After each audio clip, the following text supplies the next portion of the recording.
on the first question that was asked of him about the 3 Mile 2, Cheltenham versus Leopardstown and Factifile. And I was just like, that's such a good point. Yeah. Why Factifile should go to the Ryanair as a result of that. You probably will now. Yeah. It all depends what King JP wants to do at the end of the day. It's worth just going non-run and no bet on him at evens, isn't it? Because then I'm just saying Gaelic the other way. What, for what, the Ryanair? Yeah. Yeah. So if he goes there, Gaelic's gone, and then he goes so short odds on. It's mad. Yeah. Hello, and welcome to another episode of Tailed Off. If there is one pod you watch or listen to before Cheltenham, it's this one. Big claim there. We're doing a 2-part Cheltenham special, and we'll be taking you through everything you need to know ahead of the big festival in a few weeks. Position. Annie Power at the last face down. Annie Power has gone but in front of the last left. Melody Light tried the first time. They're running up towards the finish, and he's mistaken the winning post. He's mistaken the winning post completely. Roger Lockwood and Hoyt for it. From Archibald, Hardy is just defends his title. From Archibald, he's flattened out in seven. Then in front of him, White is beginning to come. He's drifting off the true line. He's fine, and this was coming home. Going to win his fourth Betfair Chase, and Cordo Star is still the king. Cordo Star wins. I'm joined by Duncan and Elle, who I class as the experts. How you doing, boys? All right? All good. Don't class All myself good. an expert. You don't like He's the that, do you? apprentice. He's the apprentice. Far from it. If he's Less the than 3 apprentice, weeks what now. about... Getting excited. Yeah, no, it's It it's is. great. Excitement's building. Yeah, I know. It's, it feels like a bit of a drag now. You just want it to come, don't you? But right, let's get on to the agenda. Right, so we'll cover the Ante-Post Analysis, and it'd be good to see how many bets these boys have before anything's even bloody announced. We'll go through our big bets ahead of the festival. We'll look at the best and the worst so far, how we're getting on. And then we'll go through Banter or Blowout, so looking at the shortest price favs at the festival and see whether Duncan and Elle either looking at them or not. And then we'll get through the Grade 1 races preview. So we'll do mainly championship races, a couple of novices this week, and then next week we'll do handicaps and novice hurdles next time. Tune in for that next week. Right, let's get on to Antepost, shall we? And it's quite funny to see the amount of screenshots that Elle has King put of in Anteposts is in the to house. the document. There must have been about, at least 10. And there's probably like double the amount of that. It's not even all of them here. No, this is honestly every single bet I've got at the minute. So this is Okay. Oh, genuinely. really? All Bloody right. hell. Okay. You Yeah. do Not too surprise me, Elle. You're right, I know. mate. I think this time last year it was double this, but it was desperate. And the I'm rest. trying to be more disciplined, which doesn't look very disciplined. But bear in mind, some of these have been on since like October. So I'm just being really open with, got something at a massive price could shorten. I've got a couple of examples where it's worked, and there's a good few examples where it hasn't. So if you're spreading it over 4 or 5 months, it's not like a lot of damage in one hit. So please bear that in mind when you start looking. If you do share these, but I can read them out. So I think we'll start with the good side of it, the positive. You start with the good And ones the that ugly. you're happy with. And when you say you're happy with them because of either there's like money. I say money coming in, or because Money they performed coming well, in? or they Favourite performed saying. well over the last few months before some of the key races, basically. Yeah, I think, look, I mean, at the end of the day, the biggest indicator is the market price. So whatever you've got on versus what it is now is a good start. But I think genuinely a confidence in that the horse is still fit and well. It's obviously got through its trials in a good place. And I think half the battle these days with Cheltenham with so many races is you think that the horse you've got on, you're on the right race. Because you might be on the right horse, but the wrong race. Yeah, that caught me vice out a versa. few times last year. Already down Yeah. before a race. I was even like, gone on. where's my horse? It hasn't turned up. I'm sure I parked him around there somewhere. And the problem is, like, some of these, still could switcheroo last minute. So it's not Yeah. a given. And I know non-run low bet is what everybody loves, and it is a nice little safety net. But I just love I love taking the old school approach of just, you're all in, you get a better price. Now, you don't get the prices you used to get back in the day when there wasn't much information out there, but you do get a better price, and it's kind of like your risk. And if it doesn't run, that's tough luck. So most of my bets are like that, unless there's one that we'll go on to, Duncan flagged in a minute, that is in a couple of was in 3 races, and in that scenario, I was like, you know what, non-run no bet is a better option. Okay. Yeah. But the first one is one that is probably no value now. And if we'd done this pod a couple of weeks ago, we could have probably flagged it then. But is Saratoga, who literally, I think half of Twitter has been talking about basically anything JP has in that's heading towards a handicap, particularly if it's Irish, you just know some kind of sneaky plot is on underway. And he has a pretty damn good record looking back in the Fred Winter, which is formerly the Boodle sponsorship, and it's now got a mad sponsorship, which I won't try and reel off, but it's traditionally known as the Fred Winter, which is the juvenile handicap. And he obviously won it with Put Your Hands Together, was that last year, and then Brazil in recent years as well, where he basically manages to find kind of grade 1 horses and get them in this race off like in the high 120s, low 130s, which is a bit of a gift. And this Saratoga is either a full brother or he's a close relation to Brazil, who won the same race in the same colours. And he's just been having he's a decent flat horse and he's having a very quiet introduction to hurdles.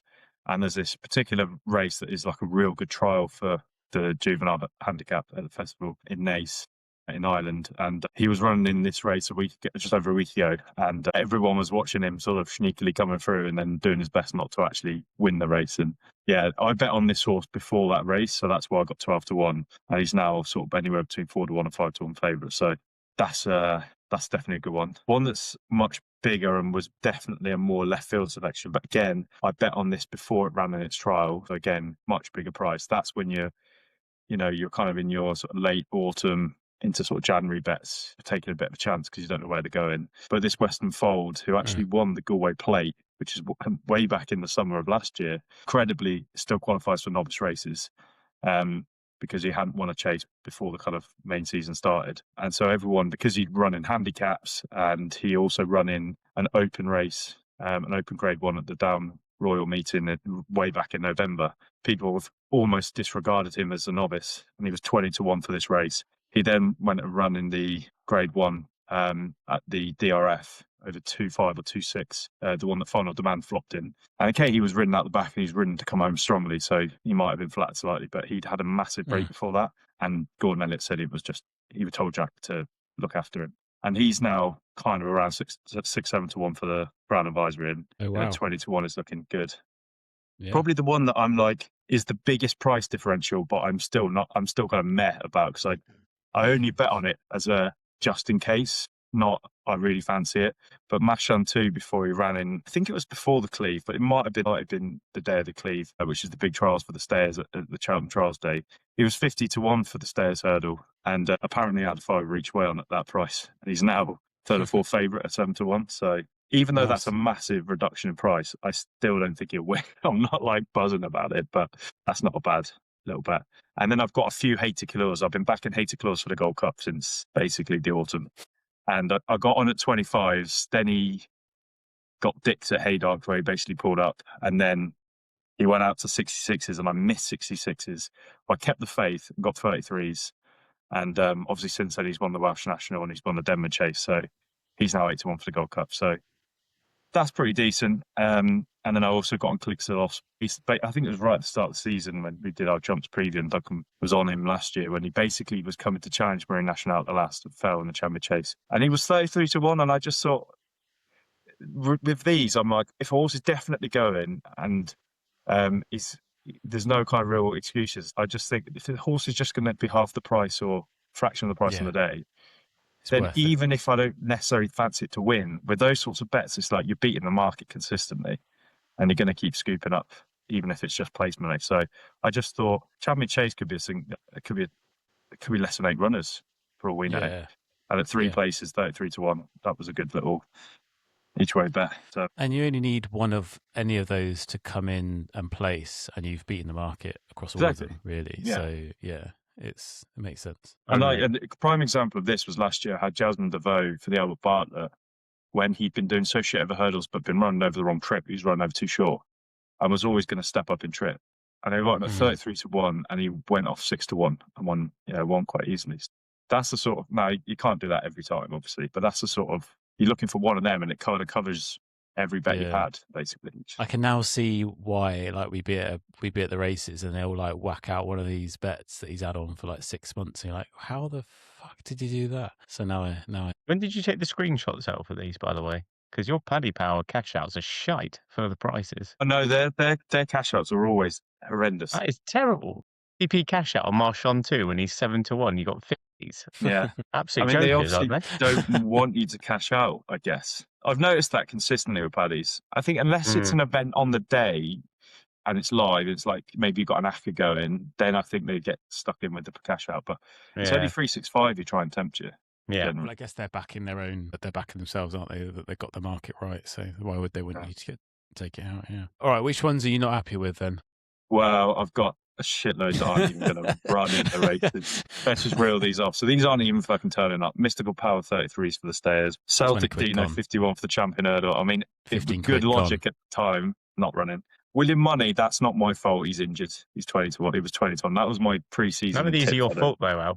Well, Mystical Power was a fucking wing and a prayer. Yeah, no, Mystical Power. Yeah, I'll admit that was. I that saw must something have been a drunken one. No one else surely. saw, but Celtic Dyno had logic because there was he ran in that logic race against Alexi, and he ran in the Christmas hurdle and then found out he wasn't good enough, so you can't argue that. My town as a horse, I'm so close to falling off the cliff with the horse. I've been backing it that much that I probably will end up in the water because.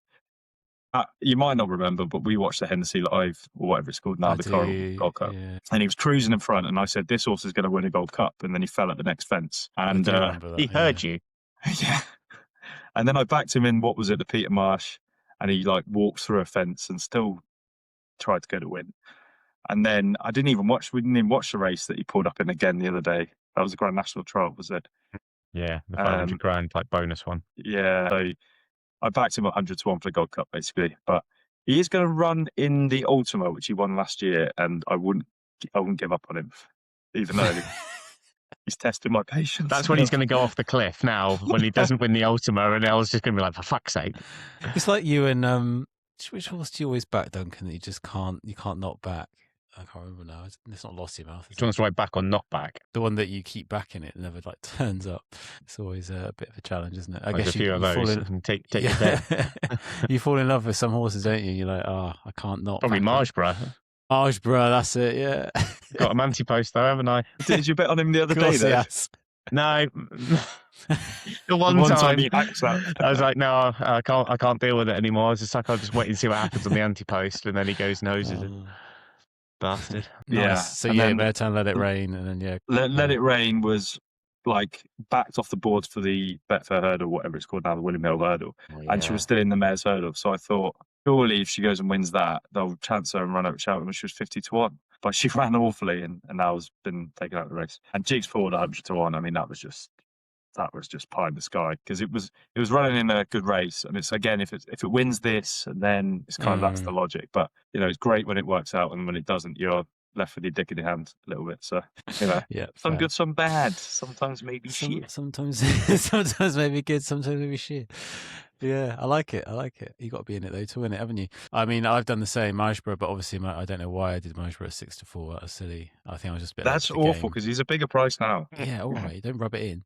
And then Saratoga. Call him out. I might cash that out. Yeah, I think you sent me that video of. Yeah, you sent me that video of blatant sort of being not wanting to win, and so I was like, yeah, I've seen that before. Shithousery. Classic. That's going to be on the first day as well when you're there, so you will enjoy that when it wins. But yeah, I've got all the winners that day, by the way. Have you? Okay, that's good to know. And then you had the same as well, then, Duncan. So you had Mahesh. Yeah, I backed Mahesh last year when I flagged him for 7 to 1 for the champion chase. So he actually you've only got a 5-inch way on it though. Jesus, I know. That's frustrating. I wasn't overly confident on it, but I just thought 7 to 1 was too big a price, as it turns out it was. So that's the big spin. Yeah, beat the market. There you go. Yeah, he's got to go and win yet, but I mean, I still think that the price now is just stupid. He runs one very, very good race, agreed, but I don't think that's a fair reflection on the price. But we will see come the day. I hope for the best. Bob Ollinger, again, flagged beforehand for the stayers. I got him on at 14, so I think he's now 6 to 1, non-runner, no bet. Saratoga, as I was mentioned, Ante-Post Analysis, which is 1 for Skelton in the Martin Pipe. I've got the 16s. Again, I think this was, we were saying before we started this, I think I was drunk at the time. How many pints down were you at this point? It could have been about 12 or 13 by that point when I decided that for some reason this How did you not put an extra 0 on that 10 if you were 12 or 13? I wasn't that drunk. Stay in my lane. But Put it all got on. that at 16s. It's now 8 to 1, I think, best price for the Martin Pipe. Yeah, nice. All right, cool. Well, we'll see how it turns out then. I mean, we know other ones that Elle has said not so good turned out, but the other ones. Yeah, you never know. Yeah, good. All right, let's get into bankers and blowouts. So, so I always said blowjobs there. Banker and blowouts. Got it on the brain, have you, Matt? Got on the brain. Tough day in the office, was it, son? Yeah, tough day. Tough day working at home. Right, so you boys are going to look at the favs basically and see whether you're with them or not. Simple as that. Yeah. This is the Who wants to go list of first, the then? short. One thing I will say is that the shortest price we've got here is even money, which is a good thing. But in the recent Cheltenham festivals, the rise in odds on favourites year on year, it's just Mad. been crazy, and it's actually become a mockery of the like what's supposed to be the championship event in the sport.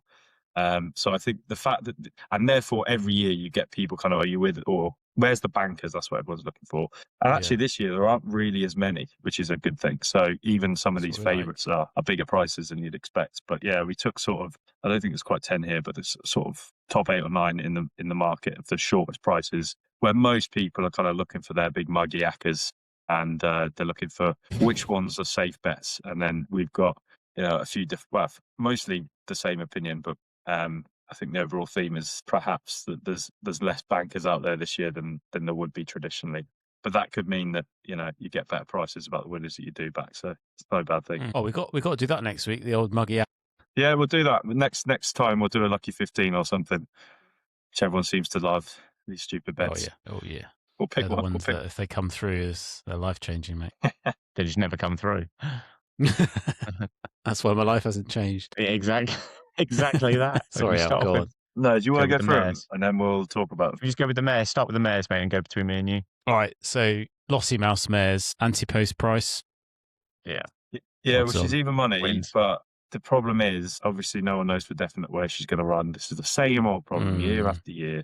Will they run a champion? Will they run the mares? And at least with Brighter Days Ahead, he's come out pretty clearly and said, champion hurdles, that clears that one up. Because you've usually got more than one mare dancing around a couple of races. But she's even money for the mares. I would say probably more like 75% chance if she runs in the mares, if not slightly more. I think her defeat at the DRF probably made their decision for them. I think the only downside is that Willie doesn't have like a stake man this year, or maybe he hoped Anzalam would progress as a champion outlaw. So he might need someone like Lossy Mouth to go and run in, and he could probably find, he's got plenty of mares he could chuck into this race. So that's the only slight doubt. But if she runs in the So mares, you don't think that Lossy Mouth will go to champion hurdle? there's obviously still a chance, and that's what I'm trying to explain. Is kind of, she was supposed to go last year. They bottled it. They went the mares. Then they were like, we'll just win a mares, and then next season we'll do the champion hurdle. Like once we've got a mares in the bag. And then she was campaigned kind of in proper races this year again. Like she obviously ran in the Christmas hurdle last year, but absolutely dicked by Connie Hill. And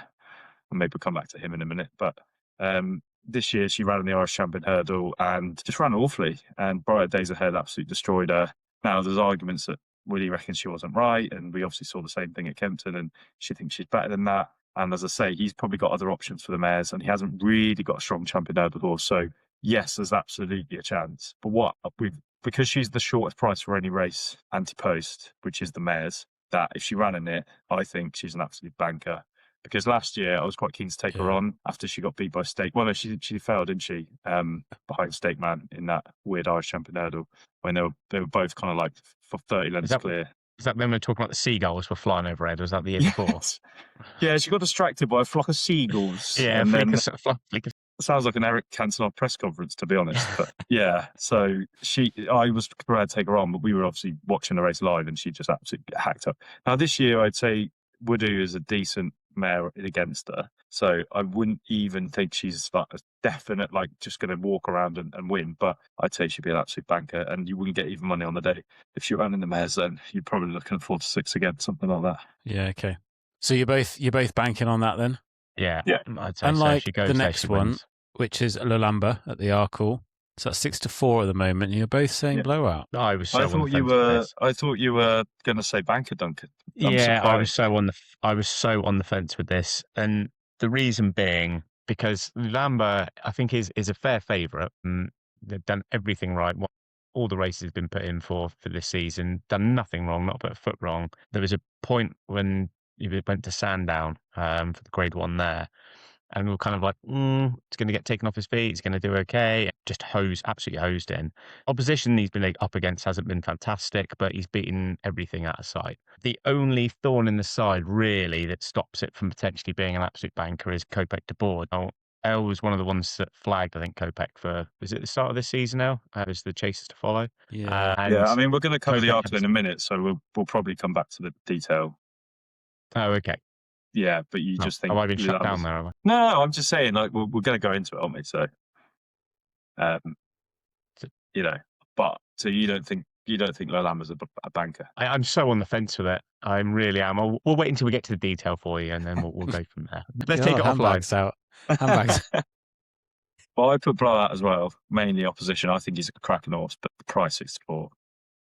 There's enough in there to take him on, I think. All right, Gaelic Warrior, Ryanair Chase, 6-4, and you both done banker with an asterisk. What does that mean? If it goes? Because he's in the Gold Cup still. Yeah. It's like, obviously, he's a banker if he runs in this race, and in fact, doesn't also run in this race, which will be mad.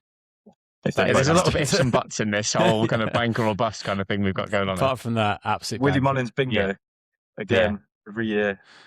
But I think he would be. I just think the race is tailor made for him. I wouldn't back him in a Gold Cup. I know he does stay, but I don't think he stays the full 3-2 and change. I think a Ryanair. He'd love it.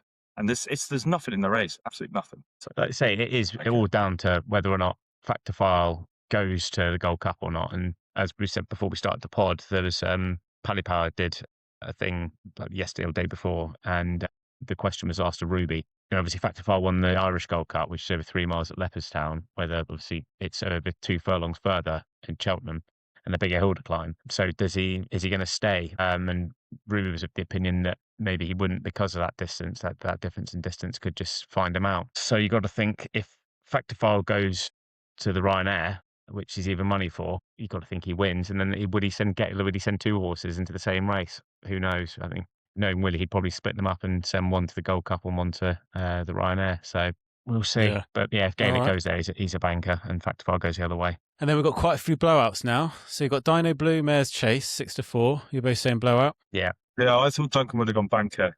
I think you backed her last year, did you? She won it last year. I think so, yeah. But it was a weak race last year. She won it. Yeah, I was going to say, I think this is a lot stronger race this time probably around. The strongest. It's not been around forever, this race, but I think it's probably one of the strongest renewals. Yeah, so agreed. Yeah, again, I think Blowout's a bit harsh on some of these. I think there's still some of them are good horses, but yeah, we're not saying shit houses. We're just saying, probably not far out. Like you say, you've got Spindleberry and Panic Attack in there. I'd say Panic Attack is a great option there, and then I think she's going to go on to Panic Attack.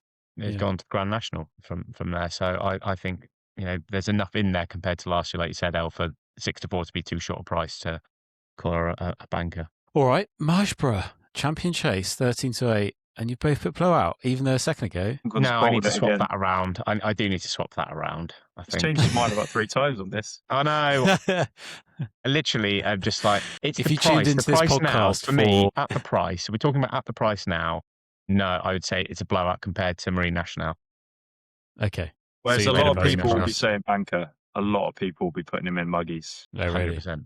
Yeah, because of what he did at the DRF, he absolutely bolted up. If he does that again, he wins easy. As it stands at the moment, we've only got 3 in your muggy. Without getting into the old Anorak corner, it's kind of, I just think that the performance, yes, it was a fantastic performance from Marshborough, but it's one performance that he's produced in 4 chases so far this season. And who's to say that, if it's faster ground, I think it benefits in the fact the ground was pretty crap at Leopardstown at the DRF. If the ground comes up better than it did at Leopardstown, you're going to have a fully fit Marine National in there. Calixios will probably be up there as well. Just worry that those fences come up so quickly. Is it going to take Marshborough completely off his feet? Is it going to cause him problems like it did last year in the Arkle? So there's enough doubt there, basically. I think there's enough doubt there. Marine National's been there and done it. So I think that calling a banker, I think there's too many, at that price, there's too many uncertainties for me for Marshborough to be called a banker. All right. And then we've got Bambino Fever for Mares, also blowouts. That's a 7-4 at the moment. Yeah, this is another one I was expecting Duncan to put as a banker. We backed it when she won the Champion Bumper last year. Yeah. And she's been everyone's idea of the winner of this race, Ante-Post, but She got put in her place by Old School Outlaw. I know that was her first run, and I just think I really like that mare, and I think she'll win. And there's always, I mean, remember the race that Brighter Days Ahead and was it Jade de Grugy was a Willie horse, and they were both absolute bankers for this. Brighter Days Ahead was like one of the bankers of the week. She still got beaten by good old Golden Ace. So, you know, it's not the sort of race where I would be that confident. And also, I find the bumper horses, their next season over hurdles, they want further. I mean, look at Jasmine DeVoe, won the bumper and then won the Albert Bartlett over 3 miles. So, albeit on the new course, I don't think this will play to her strengths further down the line. Okay. They've got Ante-Post Stayers 7-4, both blowouts again. Yeah, he's a perennial underachiever. I know he won at Christmas. Sorry, was it Christmas? Yeah, he ran at Christmas. He doesn't usually run at Christmas, but he's running this race 3 times and only managed 1 win, and he was everyone's idea of the winner last year, and he got beat by his owner mate and go Bob. Big bad Bob. And initially I thought he's a banker. I did have banker down, and then I thought, do you know what? I'm not even going to bet on him, so I can't really tell people that he's a banker because I just think Honesty Policy is the one for this year, and I'll go into that more detail in a minute. But he's a nice horse, but I think there's something that will beat him. Well, I think the other 3 at the top of the market, Honesty Policy, Bob Ollinger, Marchand too, I think they've all got decent chances. Yeah, and he's a 9-year-old now, and he's had his chance, I think. Age is no problem. Bob, 11 years old, mate, gonna cruise it. I'm telling you. I just love the name Bob. Bob Ollinger, great horse, absolutely great horse. So yeah, I'd say Blowout. We've got a split one here then. Banker and Blowout, 7-4 on the Triumph hurdle. What's that about? It's an absolute minefield of a race. I think that although the horses won very well up to this point, not for me. I think look at last year, Honor Ross, 100-1, never run over hurdles and wins the bloody race. I just think that 11-8 for that horse now is madness. How'd you say it? Narciso has. I realised you swerved the pronunciation there. Well, it's always panic stations. So when you see a name and you're like, Jesus, how do I say this? Narciso has. Yeah, I put banker because I haven't heard Willie sweet about one for a while, and he's beaten all the right horses in the trials. And as Duncan says, the Triumph is always quite wide open. And I do quite like Adam Nichols' Manila Study, which I backed each way. But I think I was struggling to find any bankers, and I thought of all of them, that one's probably pretty solid. You know, he's won the Grade 1 trial, so it wouldn't be the strongest bet of the week, but he's probably more of a banker than some of them. All right, Old Park Star, Supreme Novice Hurdle, 15-8. Yeah. That's just a blank. I just didn't want to put either because I will probably, if he's 2-1 or bigger on the day, it's probably the sort of horse I will back. Okay. I don't think he's a blowout because I genuinely think he deserves his place. So I just was neutral. And that I would probably bet on him, but I would never say to anyone he's a banker because it's looking like a really hot race this year, this Supreme. Yeah, okay, fair. And then Final Demand, which I quite like. Is it looking as? Why don't you put banker then? Well, you put the dashes in there for us. I thought we weren't talking about it or something, so I was just like, okay, I'll leave it be. I sent it to you to fill in. Well, you left the dash in there, left the dash in mine. So I was like, oh, okay, we must be leaving it till like next time out or something. So I was like, because you put banker and blowout Never and anything assume. Makes an arse out of you and me. Staff, can you? I'll go out and say I think he's a banker. He's getting banker. Mm-hmm. Right. Good. He just again, you look at. I was on a without. I was thinking, I don't think this horse 2-1. Really, is he that good? But then you look back over his races. Again, it's a bit like Lambe, doesn't put a foot wrong and has just done so well, hacked up in all of the previous races. Again, I just don't see... El Carrios would be the other one I liked because of the speed, but you literally heart in your mouth over every hurdle he goes over because is he going to stack it? I don't really see what else is going to beat him. My Daddy Paddy was the other one we had, which is looking like a shit bet now, which we haven't flagged, but obviously back that Ante-Post, but he's 14-1 and doesn't look as good as we potentially thought he was. He's just solid. He's a solid horse. I don't really see what can potentially beat him. Maybe Willie's Mighty Park, but again, we don't really know too much about that. I was done by half a track last time, but I'd say he's the solid one for sure. Good. And then finally, Final Demand. Yeah, I'm surprised he's still favourite. Blowouts. Yeah, he got absolutely. He's actually turned into to be a bit of a myth. It's gutting to see, in all honesty. Yeah, I thought he was one we flagged at the beginning of the year. Yeah, we did a pod after his Chase debut, and we were like saying it was unbelievable.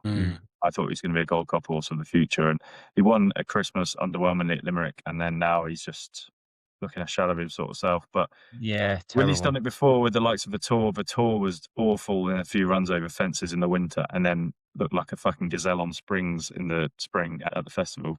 So We put it, wouldn't I put it mean, you past can't him. even say is it down to the fact that he at the time of year, but it was February, so it wasn't like because he seemed to go through what felt like a very quiet time for Willie over Christmas. But you're talking about like February, and it was shocking how bad he was.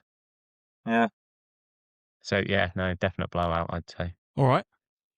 Cheers, boys. So Mugiaka has probably got about 4 in if you take Duncan's Well, we got 3 each there, additional. but yeah, 4 in total. Yeah, 3 each. Yeah. Let's maybe add to that next week, hopefully. Right, let's get into the actual preview then, shall we? So we'll do the Grade 1 races, a few novices. Do Arkle Challenge Trophy, Champion Hurdle, Brown Advisory, Champion Chase, Mare's Hurdle, Ryanair Chase, Thayer's Hurdle, and the Gold. So let's start with Tuesday. We'll be there, fresh as a daisy. The dreams are all ready alive to at that go. point. Pockets full of cash. And then we go to the Arkle. What are you thinking then, Al? We blow it all in one go. So it's one of my favourite races. I'd love to choose that. They've changed it all around now. And it used to be Supreme, Arkle, the first big handicap, Stairs handicap Chase, and then the Champion Hurdle. And it was like bang, bang, bang, great races. It's still the Supreme Arkle, which is a good start to the meeting. And I've kind of flipped around on this. Obviously, those who've watched the podcast we did around Christmas where Kopech, this was actually before Kopech had an injury and he was supposed to be running at was it Christmas or the DRF he was going for, and ended up having a piece of floating bone or a chip removed from, I think it was his knee. They say it's not like a major thing, but it just takes some time to recover, obviously, and they lose a bit of fitness. So I was like, all my chips on Romeo Kudo because what I was watching was just a horse that was so efficient over fences, and he wasn't the best hurdler. And then obviously we've seen the Lambe progress in this country, and I kind of made a bold statement, or it could be classified as a bold statement at the time, saying I thought Kopech was risky, I thought he was flashy, and he was a bit of a nutter, and obviously we said that after his Chase debut. And I would never really look to back horse in this race after one Chase start, which was way back in the autumn now. Until I watched a little interview with Willie Mullins the other day where he's basically said that which is a sort of thing I think we said on this podcast that Nicky Henderson should do for Constitution Hill. He's basically gone down to Punchestown, which is not too far away. And he's basically said, right, lads, look, can we just use the track for a bit? Created a bit of a fake race. Had some superstars in there like Empere Pass, who's a Grade 1 winner. And he won a Grade 2 at the weekend. We don't know who else was in the race, or the mini races that he's kind of made for himself. And he's basically put Kopech in against them. And he basically said, in his words, kind of, go out there and play hard, and whoever comes home in front comes home in front. None of this, which you usually see, which is like, well, this is the one we want to look good, so nobody try and beat that one. And apparently he absolutely flew home, and anyone that was there that's reported said he was really impressive. And he's apparently going to do that sort of thing, again. Who was it? Yeah, exactly. Empire Pass is not a superstar, but he's a decent Grade 1. Decent horse. And I just thought, okay, so he might not have had the experience on the track in the proper race, but he's had that. Plus, he's going to have another one of these little exercises. And I just think he blew away the race at the DRF. And okay, he wasn't as scintillating in the Supreme, but he was still. Remember, we were all on him. I think he was a super boost last year, and the whole crowd was on him in the first. And I think if any of these horses, although he comes with risks attached, if any of these horses could just go and fucking win by half the track. As good as Lou Lambe's looked, Romeo Kudo is solid. I really like Cargisi the other day, but I thought Romeo Kudo and Cargisi had really hard race against each other, probably not stuffing out of each other a bit. And Romeo Kudo is looking more and more like a stayer. I just thought if there's one horse, and of course, Kopech beat Romeo by 7.25 lengths in the Supreme last year. If there's any horse that could just dance in, I thought it was Kopech. And now he's had this like extra prep. He's currently 11-4, which is not a non-run no bet, that's all in price. I think I might take a bit of that before the festival because I feel like if Willie wins the first, they'll all be piling in. Yeah, that's true. Yeah, interesting. I don't know why more trainers don't do that. Create these. I guess you need the horses to do these. Like probably can't do it as much in England. I think it's definitely a thing you can do in Ireland because there's less racing and you can just borrow the track. But I genuinely think Nicky should have done it with Connie Hill and just got maybe 4, 5, 6 horses in around him and then just practice jumping. Maybe I don't want to risk him falling again. That's the trouble, isn't it? Just panic stations about him falling. All right, cool. And then you've done a bit of an outsider, cheeky outsider too. Yeah, I think Duncan's on this as well, and I think this was another Duncan drop that we've had after a long day on the beers at the Blues. It's Capture Pike, if that's how I'm pronouncing it right. Now, the only slight query is that he's also in the Brown Advisory over 3. So if you are getting involved, this is definitely a non-run, no-bet type race. But he won a grade 3 of just short 2.5 miles at Punchestown in January. And the horse he beat, a Gigginstown horse called Jacob's Ladder, ran in the handicap at the DRF, the 2-mile handicap, and he absolutely bolted up. So that form just looks rock solid. I mean, in a race where there probably won't be, if he does run in the Arkle, there won't be that many runners on the day. I think an each way price at 16 is quite juicy. And I think you do need a bit of a stare in the Arkle. I think it's a bit of a misconception that it's just speed because they go so hard in the stiff finish. I think Capture Pike, Willie Mullins' only downside is obviously you don't know who's going to ride it if it pulls on Kopek. But if he turns up here, I think 16s will look a fair price each way. Yeah, nice. All right, good. So that was that's the Arkle. Anything to add there, Dunk? Obviously, you're on the last one there. As Elle said, I think this is the whole kind of on the fence with Lambe. Like, he's such a strong favourite, I think, compared to what he's done. And you're kind of going on the hope that everything has gone as Willie said. I mean, Willie's obviously going to be telling it how it is, but you're just hoping there's a few ifs in there around the Kopek thing. So, I mean, but at the price, like had Kopek run again and everything had gone smoothly, those two prices would be so much closer together. So I think at value at 11-4, it definitely is, but you are on the hope that he is as fit as he can be. But in Willie, we trust, basically. We trust. All right, good. Let's get on to the champion hurdle then. Do you want me to go for the first? Or? Go on, newbie Nat. Go on. Oh, I see why you're asking that question now. What? Well, you'll reveal all in a second. Well, yeah, exactly. You know, going Lossy mouth. I just, I hope if she goes to the champion hurdle and not the mares, basically. Otherwise, this is definitely going to be in there on no bet. Shit or bust? Shit or bust, yeah. I mean, we obviously speak about Lossy mouth a lot, and so does, I think Duncan does quite a lot as well. Obviously raced well last year, winning it last year, but I think good sort of season so far. Only got beaten by Brighter Days Ahead. So I don't know, I went on form basically, and hoping they take them to the champion hurdle. And obviously Willie Mullins always turns up, doesn't he? I mean, of the two of Brighter Days Ahead, and if Lossymouth did go there, you'd be siding with Lossymouth all day, in my opinion, just because you know she loves Cheltenham. Whether Brighter Days Ahead, based on last year, is not a great. It doesn't seem to travel, potentially. It doesn't seem to like the track. Yeah, the only thing I'd say on that is the first year, I think she ran perfectly well. She just didn't get a good ride from Jack, and Jack has admitted that he didn't think Golden Ace was a threat and just let her get loose towards the last. And last year, she had an injury that they didn't realise. So she ran deplorably, and they fixed. Hey? All excuses. No, I mean, I believe it, because if you look at her other runs, and she won at Aintree before, so she'd proved she could travel to England, no problem. She just wouldn't be my kind of champion hurdle type horse. I think she's a bit more of a grinder and a stayer.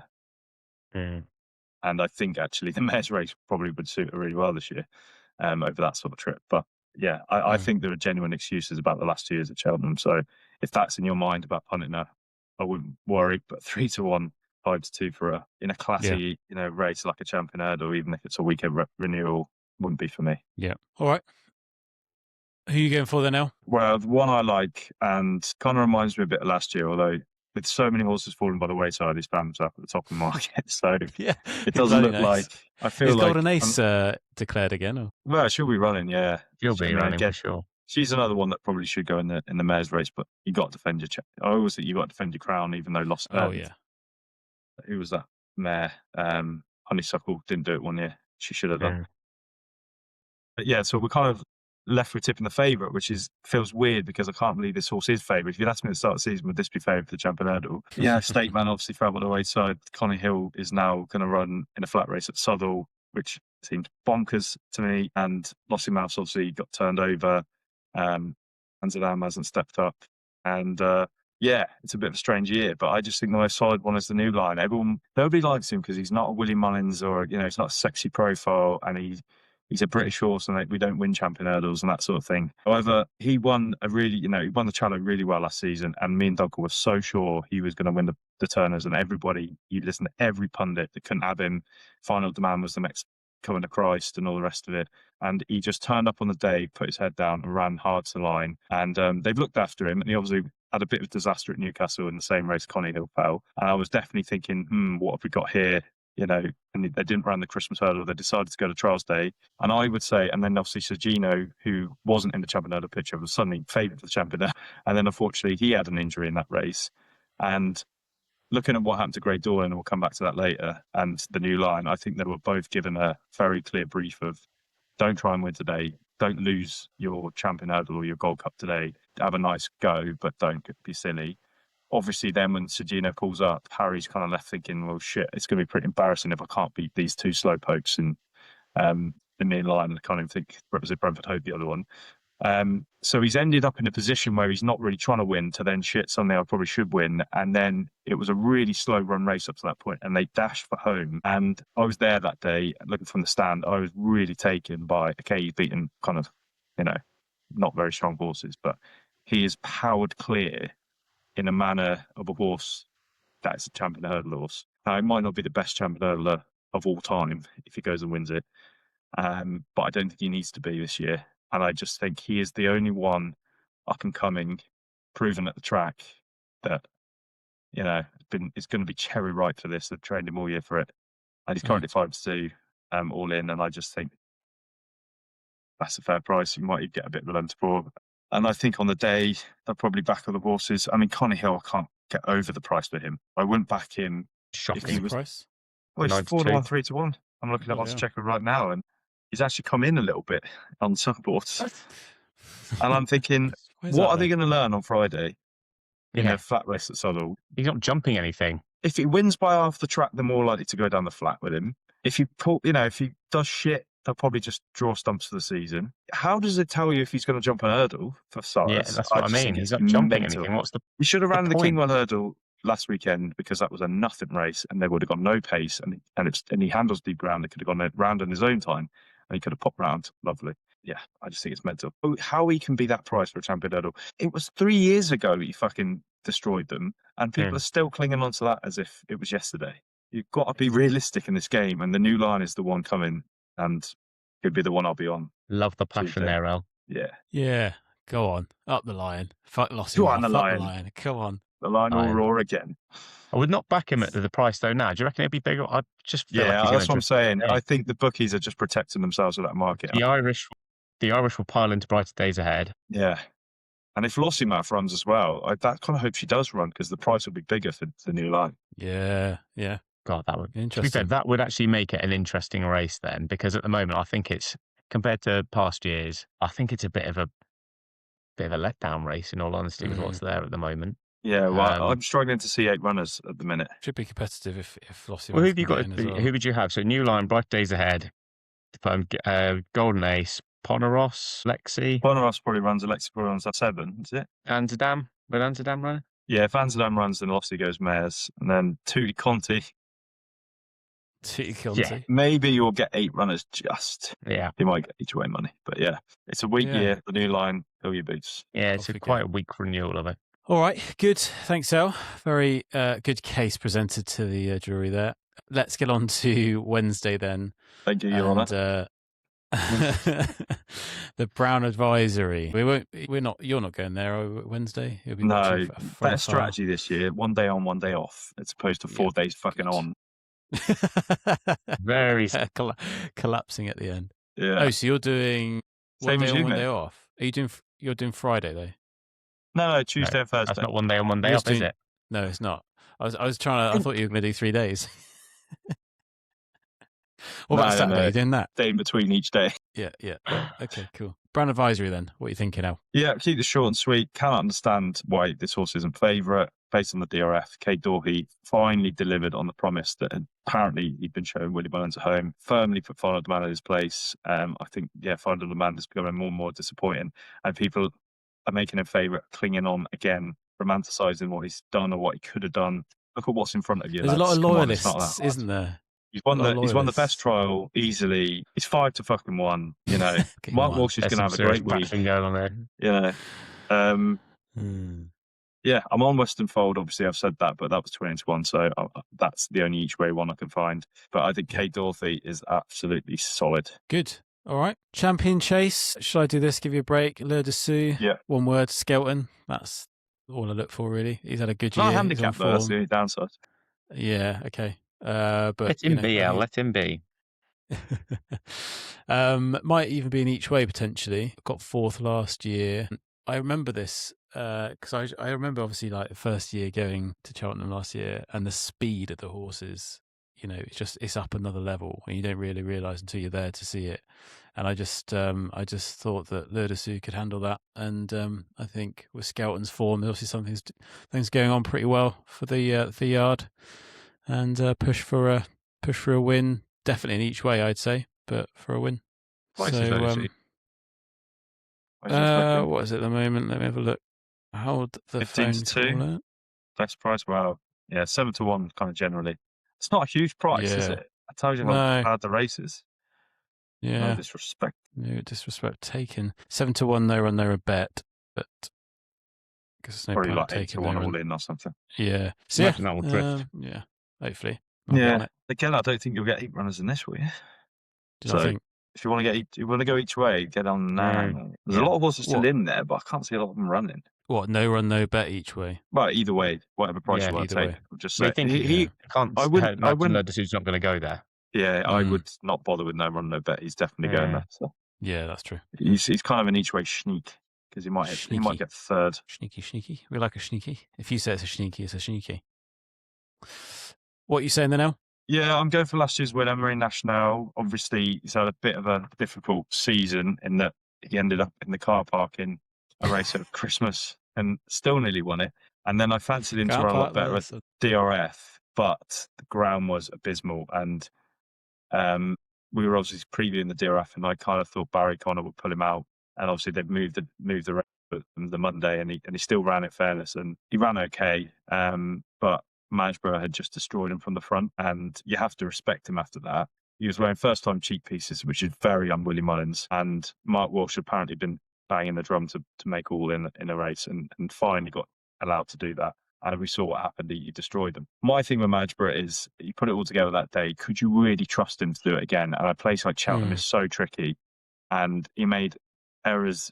In the Triumph, he made errors, obviously, in the Arkle, famously, when he was coming to win, and he made an error at the top of the ditch and then 2 out when he had the race. You remember that? We were all on Matchborough, and he had the race in the bag, and then the whole crowd held its breath as he kind of walked through one, and he still nearly won it, in fairness, until Django Bay flew home. I can just see him, and if it does eventually dry up and ever stops raining, it'll be a little bit quicker. It's a much tighter track than Leopardstown, and we know Marine National just loves it. And as soon as he hits better ground, I think he'll, as much as I don't know if I could trust Barry Connor, I do think Marine National is the classier one for Cheltenham. Yeah. And so he's the one I trust. And then we've already said about the Ante-Post Bet, Calixios. I watched a bit of an interview with his jockey, and even though this horse hasn't run since last year, they've just been prepping him for this race again. So they didn't want to run him in background just for the sake of it. So the fact that he hasn't run, don't be put off. He's going to have away days, what's called scallops, that sort of thing. And I think he's still 20 to 1. He's my each way bet, because I think even now at 20 to 1, if you go each way 3 places, there might not be 3 places on the day. So, and he's definitely running. They go all in at 20 to 1. Yeah. All that. I want that. Oh, just quickly, at what price did you back Kate? Is it Kate Dorothy for the Brown Advisory? 5 to 1 all in. You can get 6 to 1 on Betfair. Oh, there you go. Even more of a reason to get involved. So, fill your boots. Fill your boots. I just can't understand it. It's almost as if that race never happened. It should be 2 to 1 favourite in my book. All right, good. So Wednesday done, and then we're back into the pits at Thursday, and we've got the Mayor's Hurdle. And you think, okay, yeah, Mayor's Hurdle. All right, go on then. What are you saying then, El? I hope you're wrong about this. Lossy. I think this is weird to me, because the Mayor's Hurdle has always been on the Tuesday, so it'll be a weird thing going on Thursday. But, anyway, I do think if Lossymouth is anything close to even money she's running, I think that's the one. I do love Woodoo, and obviously I backed her when she won the Mitre Pipe last year. Unbelievable. She's won graded races. She's decent. But I just think Lossy will just hack around and win. And I've got a bit of a each way thievery angle, because Jade de Grugy's kind of meant to be going for the Mayor's Chase, but she's not been jumping very well over fences. And she was a really good second to Lossymouth in this race last year. And she's currently 8 to 1. Non-run, no bet. So basically, you could just have a wedge each way. She turns up. She's never going to be 8-1. She is going to hit the frame. And if she doesn't run, you get your money back. It's kind of the sort of It's a behaviour that the strong bookies don't case. like. But Hello. I've just had a wedge on it each way because, again, it feels like risk-free betting to me. So that would be my advice. I'd probably rather do that than back with Lossy mouth. You can't find this anywhere else. These sorts of tips, these thievery. sneakies. Yeah, exactly. Beat the market. We should just call this podcast "Beat the Bookies." I get 10-1 on Ladbrokes for. Yeah, I need to open a Ladbrokes account because they keep being very surprised about these things. You do. We've got a live odds checker here as well through Duncan. It's all kicking off. Where are you getting 10-1? Odds checker says 6-1 for Ladbrokes. It's only 10-1, but I will check and confirm. That might not be. Is yours non-run and no bet or? Yeah. Yeah, it's probably. I would only do this one non-run no bet because she could go somewhere else. Yeah. I will confirm. But I think 8-1 is just a bit of a gift for a bit of place money. Yeah. Okay. All right.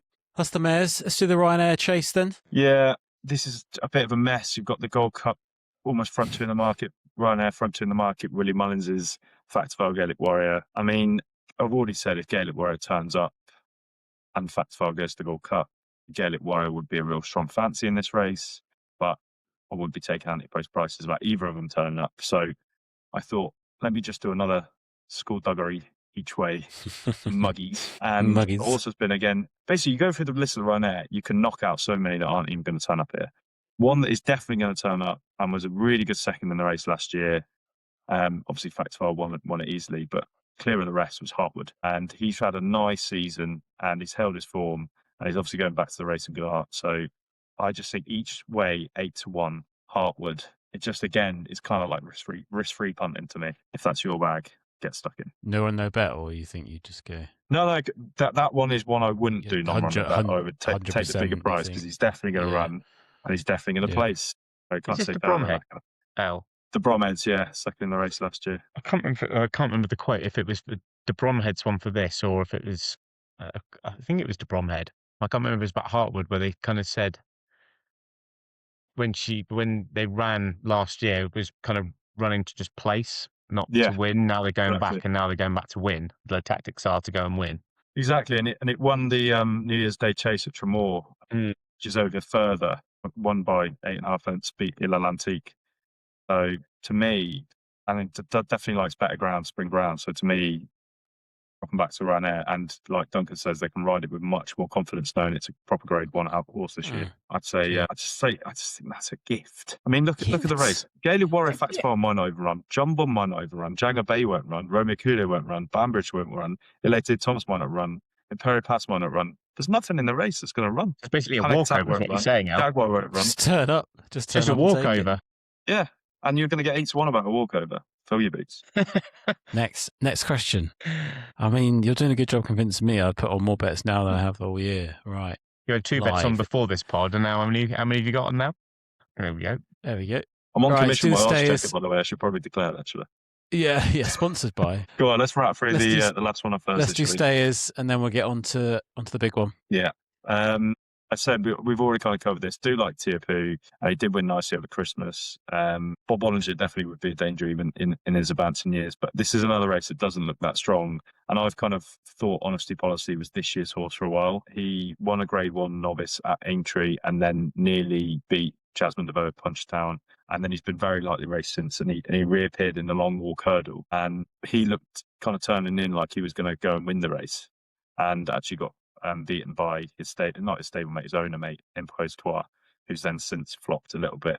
I was a bit worried that they didn't run it again, but I was listening to an interview by Gordon the other day, and he said that was intentional. Just didn't want to run it at bad ground in the winter, January, February times. Kept him purposely fresh.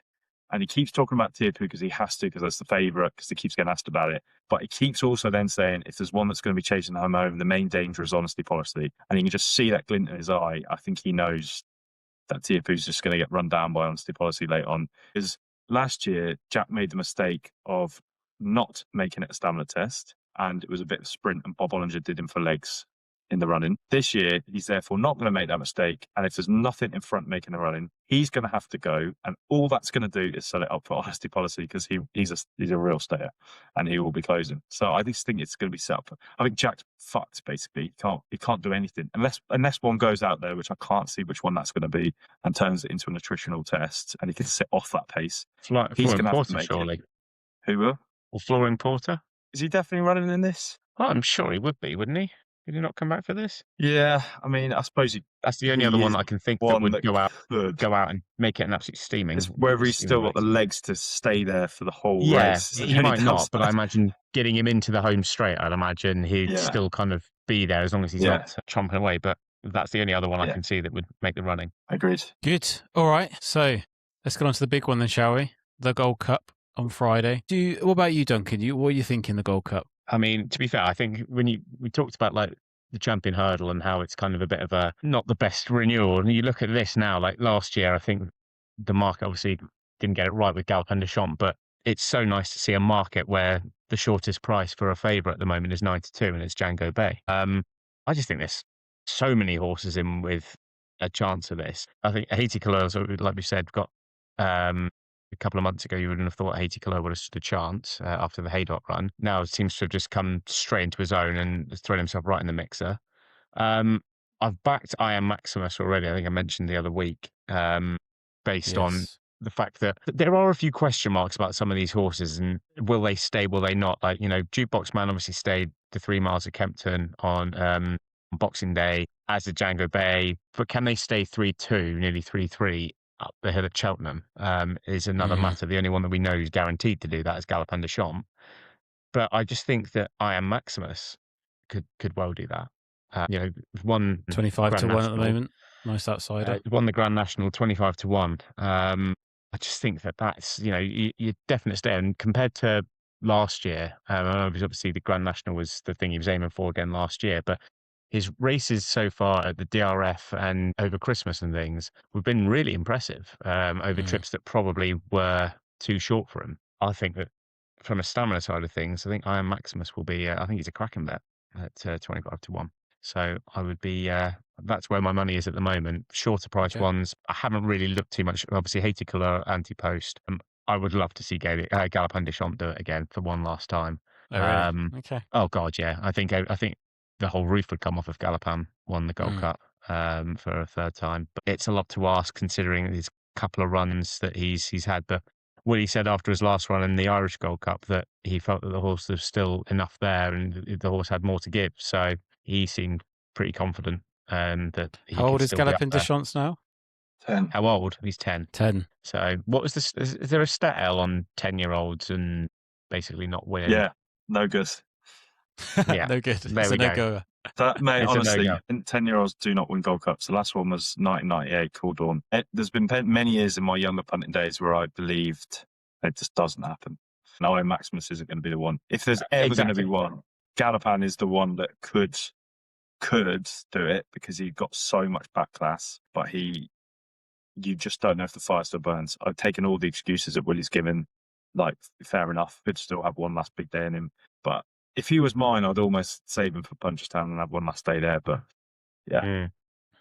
If he gets him back to what he Gold was, Cup, though, don't you? Yeah. One horse I would not touch in that with a barge pole is last year's win. I Know the Way you're thinking.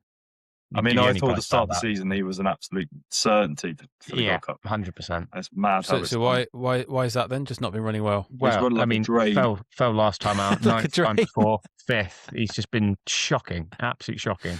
He wins a Gold Cup, and like we've said before, I think that's why Galopin is such a special horse. The fact that there's been so many times you see beforehand a horse wins a Gold Cup and then you don't see him again. Like they just do not come back from it because it's so taxing.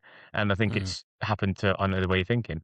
I think he's just literally he's won it very, very well. But that's it. He's done. He's done. You completed it though, haven't you? So that's fine. So, Been the I'll do mine then, next shall year. I? Yeah, cross Go on. country. Yeah. It's Western Supermare donkeys, isn't it? On the beach. I'm going Django Bay. I'm not just backing the favourite here. I think it's, again, more about form. Obviously, won the Arkle last year. Is this the first time they've tried Django Bay a Gold Cup. over this. I mean, they ran a Well, he ran three-miler, the King George. the King George at Christmas, King where he came George. fourth, but he's staying on Yeah. fourth. Great race. So I think that was one of the other points, really. Obviously, it's a step up in terms of distance, but the King George, winning the King George, shows he can do it. Yeah, and I quite liked that they skipped the last prep run to freshen up for this race, which sort of, for me, proves they got like a bit of a plan, and they're looking to, obviously they've got a bit of a plan, but they're making sure everything's going in their favour. Cunning plans. Yeah, just only concern is just if they can do the 3 mile 2.5 furlong distance. So he's not a backable. I mean, he'll definitely drift from that. Surely you can't imagine him going. You would have thought. Yeah, I was surprised that it was that short, to be honest. But say Django Bay for me. Elliot Morland saying, well, yeah, I'm surprised Django Bay's favourite, to be honest. But then they're all taking turns at being favourite at the minute. Always a glowing review. Yeah. Well, just because, he deserves to be stab you right in the side there with that one, Matt. He deserves to be up next time. But he's not. I think some of these markets are on sort of hope and expectation rather than actual solid evidence. People are wanting to believe certain things. Why should he be any shorter than the King George winner, for example? It is strange. To be honest, for me, the more I look at this, Duncan says it's an open race, but to me, that also says there's no superstar in it. I'm thinking if there's going to be one that's going to go and win it well, it's going to be Factifile. The only problem is he's not in the race, and they've got until the Saturday before Cheltenham to spend 25 bags to put him in the race, but I think JP can spare a few grand here and there. If he does it, he did it last year, didn't he? We don't know what he's thinking. So you still think that they're going to go for it? No, I'm saying if they do, then he's the one I'll be betting on at the top of the market. Is there any sign to say that they are going to? There's no point. You won't know because you won't know. You'll be convinced both ways. Surely you're backing him already, though. Non-runner, no bet 4-1. Is he non-runner, no bet 4-1? Yeah, 4-1, non-runner, no bet. Well, then, that's probably a sensible bet because, you get your money back. Obviously, I think he would not be 4-1 on the day if he runs in it, and maybe that's what I'll do. I thought that 4-1 was all in. I didn't realise that was non-runner, no bet. No, that's non-runner, no bet. Right, okay. Well, then I think that's an amazing price, to be honest. There's another Ante-Post bet going on. I just think I was there. I mean, Duncan, me, you, and Mark were there when he won the Brand Advisory 2 years ago, and he won going away. And you just said to yourself, "That's a Gold Cup horse." And last season, for whatever reason, he didn't appear to be a Gold Cup horse because he got put in his place a couple of times, and then obviously came back to the Ryanair and won by half the track again. And I always thought Allaho could have won a Gold Cup, and he used to dominate the Ryanair. And there's been plenty of horses that have gone on from one to the other, or certainly looked like they could do both. And the way he won the Irish Gold Cup, I know Duncan's point about the extra 2.5 furlongs, but you listen to Ruby Walsh talk about Leopardstown, from 7 furlongs out to the line, it's all uphill. It just doesn't look as severe as Cheltenham, but it's a bigger incline. It's just not as steep. So there's definitely, and especially on the outer track, it's a stamina test. So he certainly didn't look to me like he would suddenly hit the lot in 3 miles and then stop in a Gold Cup trip. And a lot of these, I've got question marks over. I have got Haiti, obviously, 25s and 33s, and I think he could run well, but he hasn't really got the obvious class to be a Gold Cup winner. Gaelic Warrior, I don't think will fully stay. Django Bay's a bit unknown. Jukebox Man, I think, is a flat track bully, and I think Galopin has probably had his day. Spillans Tower, I backed in the Trials Day race. What's that called? The Cotswold Chase. And it was so interesting because on the Tuesday when I had my Ante-Post Bets, Spillans Tower was like a ridiculous price, and Great Dawning was like 1-2.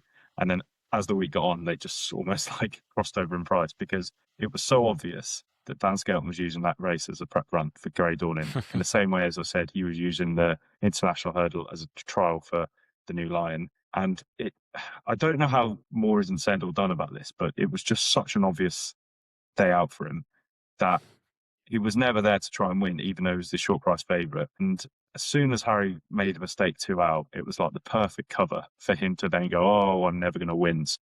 I'll coax him home nice and easily." And if you watch that back, he was going well enough. This whole year for him has been about the Gold Cup. He intentionally missed it last year. They had a bit of a disaster after getting, gunned down in the Betfair Chase. This year he won the Betfair Chase on the bridle. He then had a break, didn't get interested in Kempton. He could have won that race, in my opinion, in January, but they would have had to ask him to go and really win it. And they didn't, and therefore he instantly went out to 25-1 because everyone had written him off. Dan Skelton was buzzing about that run. straight after the race. You could see it. He was like, he's had a perfect prep for the Gold Cup. And so I took quite a bit of the 25 to 1. He's now 16s. I still think that's a fair price each way. Loads of people crab in, but he is a Cheltenham Festival winner. A few years ago, he won the old JLT, the Turners, whatever. It doesn't exist anymore. The 2.5 mile grade 1 novice. So he does handle Cheltenham. It's this myth that he doesn't handle it. And we all know how Skelton can fucking lay one out for one day. And if he wins a Champions League Gold Cup. In a handicap, Gold Cup is another matter. I mean, this could be his year, right? Yeah. Like, you know, why not? I'd love to see him win a Gold Cup, to be fair. I'd love to see it. Yeah, and he's doing so well this season, so why not? This is maybe written in the stars a little bit, / written in the shithousery too of the other races that he doesn't win on purpose. That's lovely. Like it. All right, thanks, boys. God, I'm excited now. Put on a lot of bets. I'm ready to go. Let's do it. Bring it on. A couple of weeks. Yeah, Mum. All right, yeah. Cheers. So that's mainly the grade 1s. A few novices in there. We'll be doing another part 2. We'll cover more of the handicaps, the rest of the races next week. And then that'll be Cheltenham. Before the Goggins. Yeah.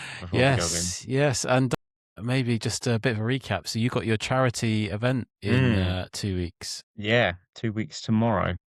And just remind people what you're doing. You're running continuously 4 miles every 4 hours, 48 hours. Gosh. So we're up to 865 quid in the old kitty. So if I can get to £1,000 before I go all over the time, that'll be lovely. Yeah, amazing. Put it all on Lossy mouth. Yeah, just take all the money out of the Injured Jockeys Fund, and I'll take that, guys. It's all right. It's mine now. Would you rather have it or me put it all on a horse you're going to ride for? No comment. Good. All right. Well, good luck, mate. I know the training's going well, and great for a great cause as well. So, right, that's a wrap. Thank you guys for tuning in. Remember, if you like the podcast, please give us a subscribe so you don't miss an episode. Follow us on social media, and we're on YouTube, Apple, Spotify, and all the socials as well. Until next time, have fun out there. Race hard, race smart, and try not to be tailed off. Cheers, guys. Cheers. Chaps. Position. Any power at the last flies down. Any power is Dortmund in front of the last lens. Melody Light the first time. They're running up towards the finish, and he's mistaken the winning post. He's mistaken the winning post completely. Roger Lockwood and Hoyt. Yeah, from Ante-Post. How do you use this? Defensive title.